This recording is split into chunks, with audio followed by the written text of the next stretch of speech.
Basi ndugu mpenzi mtazamaji, baada ya kupata upako wa nyimbo hizo, twende tukaangalie maneno ya maandiko matakatifu. Tutasoma maneno ya maandiko matakatifu kutoka katika kitabu cha Mathayo mtakatifu, ni sura ile ya kwanza aya ya 18 hadi ile aya ya 25. Kabla hatujasoma, alionekana ana mimba kwa uwezo wa Roho Mtakatifu. Malaika wa Bwana alimtokea katika ndoto, maana yeye ndiye atakayewaokoa watu wake na dhambi zao.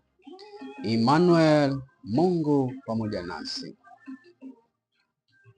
Aya ile ya 18 inasema, maneno ya maandiko matakatifu: kuzaliwa kwake Yesu Kristo kulikuwa hivi.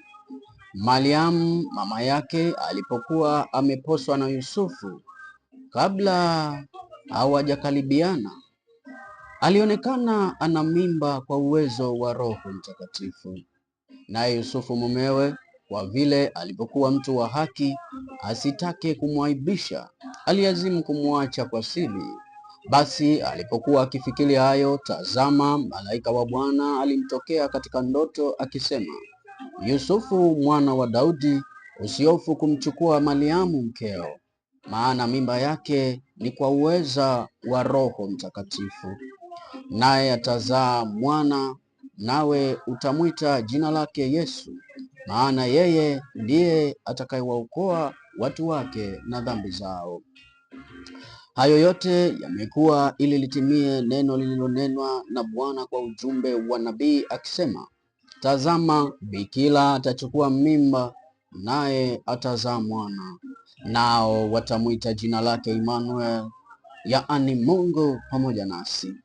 Naye Yusufu alipoamka katika usingizi, alifanya kama malaika wa Bwana alivyomwagiza, akamchukua mkewe, asimjue kamwe, hata alipomzaa mwanawe, akamwita jina lake Yesu.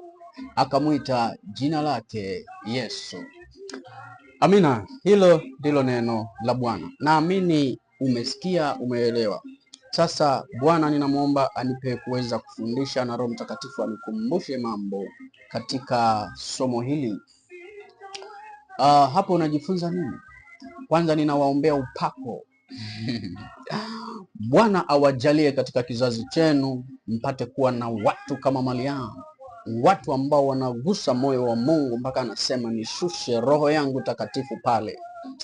Lakini katika kizazi chenu Bwana aweze kuwapa watu wenye kuona maono na kuyaelewa,